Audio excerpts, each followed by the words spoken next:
Did you know there's a type of volcanic glass that pops like popcorn when heated, and it can help your plants thrive? It's called perlite.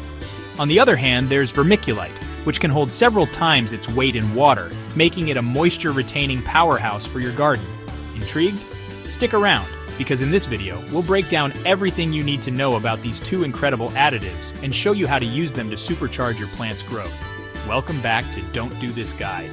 If you find any value in this content, please hit that like button and subscribe to our channel. Alright, plant people, let's dive into the wonderful world of perlite. Imagine this, you're holding a chunk of volcanic glass. Now picture that glass getting superheated until it pops like popcorn, creating these incredibly lightweight, airy particles. Perlite is like the ultimate soil aerator. Those tiny white particles create air pockets in your soil, allowing your plant's roots to breathe easy. Perlite doesn't hold on to water. It improves drainage, preventing your plants from drowning in soggy soil. If you're prone to overwatering or dealing with heavy clay soil, perlite is about to become your new best friend. Those little white specks in your potting mix, that's perlite doing its thing. Now that we've covered the magic of perlite, let's shift gears and talk about its equally awesome counterpart, vermiculite. Vermiculite also originates from a mineral, but instead of popping like popcorn, it expands like an accordion when heated, creating these flat plate-like structures. These plates are like tiny sponges, capable of holding an impressive amount of water and nutrients. Vermiculite acts like a buffer, absorbing excess water and releasing it slowly as the soil dries, ensuring your plants have access to consistent moisture. This is particularly beneficial for seedlings and young plants that are still developing their root systems. Vermiculite's talents don't stop there. Those plate-like structures also excel at holding on to nutrients, preventing them from leaching out of the soil. While it's a moisture-retaining champ, too much vermiculite can lead to overly wet soil, which can suffocate your plant's roots. Balance is key. Now that we've met our two contenders, perlite, the air-loving champion, and vermiculite, the moisture-retaining hero, let's talk about their key differences. In the world of soil amendments, perlite is all about drainage and aeration. It excels at creating air pockets in the soil, allowing roots to breathe and preventing overwatering. Vermiculite, with its impressive water-holding capacity, shines at retaining moisture and nutrients, ensuring a consistent supply for your plants. Imagine pouring water through a jar of marbles, perlite, versus a jar of sponges, vermiculite. The water will flow quickly through the marbles, while the sponges will soak it up and release it gradually. The choice between perlite and vermiculite depends on several factors, including your plant type, climate, and gardening style. Deciding between perlite and vermiculite is like choosing the right outfit for an occasion. It all depends on the context. First, consider your plant's preferences. Does it thrive in moist environments or prefer things on the drier side? For thirsty plants like ferns and peace lilies, vermiculite can be a godsend. On the other hand, succulents and cacti, known for their drought tolerance, would much rather hang out with perlite. Your climate also plays a crucial role. If you live in a humid region where the soil tends to stay moist for longer, perlite can be your secret weapon against overwatering. In drier climates, vermiculite can help retain precious moisture. And let's not forget about your gardening style. Are you a chronic overwaterer? Perlite can provide a safety net.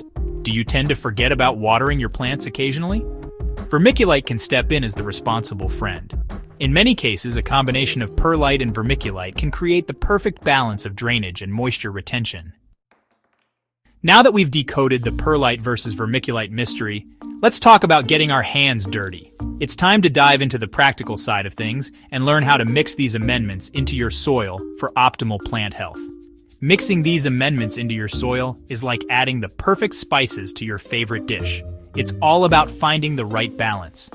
The right mix can make a world of difference in how well your plants grow and thrive. For most houseplants, a good starting point is a 1:1:1 ratio of potting soil, perlite, and vermiculite. This balanced mix provides a solid foundation for a variety of plants. This creates a well-draining, moisture-retentive mix that caters to a wide range of plant needs. It's especially beneficial for plants that require consistent moisture without becoming waterlogged. For plants that prefer drier conditions, like succulents and cacti, you can increase the perlite ratio. This adjustment helps ensure that the soil drains quickly, preventing root rot. Aim for a mix of 2 parts potting soil, 1 part perlite, and 1/2 part vermiculite. This combination provides the right balance of drainage and moisture retention for these drought-tolerant plants. For moisture-loving plants like ferns and peace lilies, you can tip the scales in favor of vermiculite. These plants thrive in a more moisture-retentive environment. Try a blend of 2 parts potting soil, 1/2 part perlite, and 1 part vermiculite. This mix helps maintain the moisture levels that these plants need to flourish. When mixing your amendments, avoid compacting the soil. Compacted soil can restrict root growth and reduce aeration, which is crucial for healthy plant development. Gently combine the ingredients using your hands or a trowel. This ensures that the soil remains loose and well aerated, promoting better root health. Always moisten your soil mix after potting your plants. This initial watering helps settle the soil around the roots and provides the necessary moisture for the plant to start thriving in its new environment. Let's talk about some common pitfalls to avoid when using perlite and vermiculite. These 2 soil amendments can be incredibly beneficial, but only if used correctly. First up, let's address the elephant in the room, overdoing it. It's easy to think that more is better, but that's not always the case. Just like you wouldn't drown your plants in water, you don't want to suffocate them with too much perlite or vermiculite. Excessive amounts can lead to poor root development and other issues. Always start with a good quality potting mix and add perlite and vermiculite in moderation. This ensures that your plants get the right balance of aeration and moisture retention. Another common blunder is improper mixing. If the amendments aren't evenly distributed, some parts of the soil may retain too much water while others stay too dry. Always mix your perlite and vermiculite thoroughly with the potting soil, ensuring an even distribution for optimal results. This helps in creating a uniform environment for root growth. One mistake many plant parents make is adding perlite or vermiculite to dry soil. This can lead to uneven moisture levels and poor plant health. This can create a hydrophobic barrier, making it difficult for water to penetrate the soil and reach your plant's roots.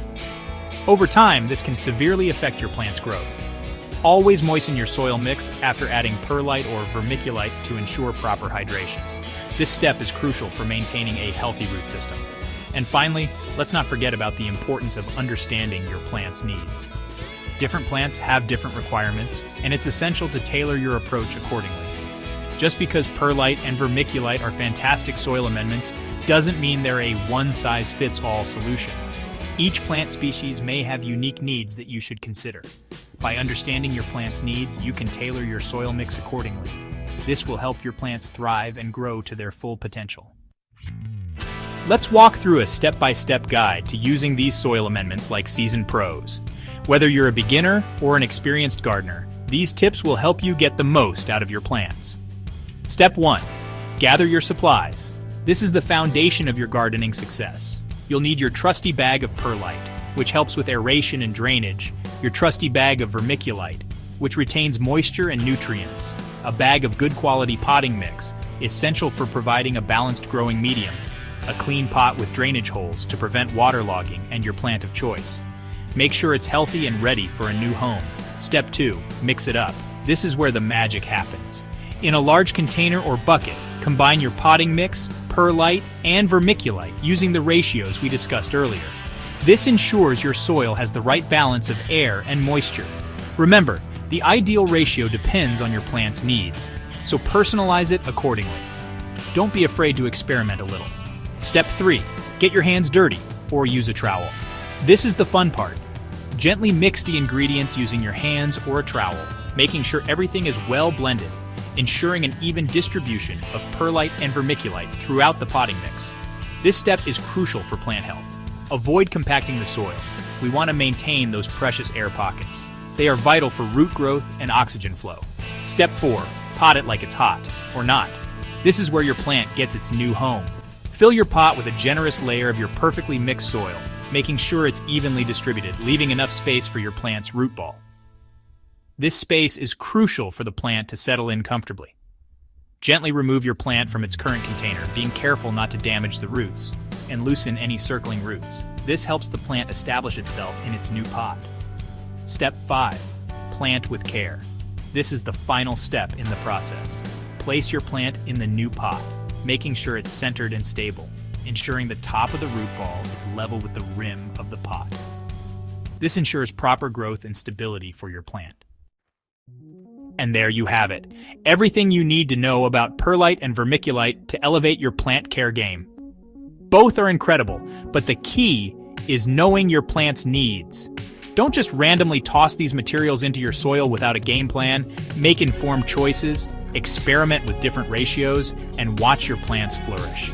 If you enjoyed today's episode of Don't Do This Guide and learned something new, do me a huge favor. Hit that like button to let me know this content helped you. Subscribe to the channel if you haven't already so you never miss out on the next must-know plant hack or big gardening don't. Thanks for watching, and as always, stay curious, stay adventurous, and remember, don't do this if you want to succeed in your gardening journey. See you in the next video.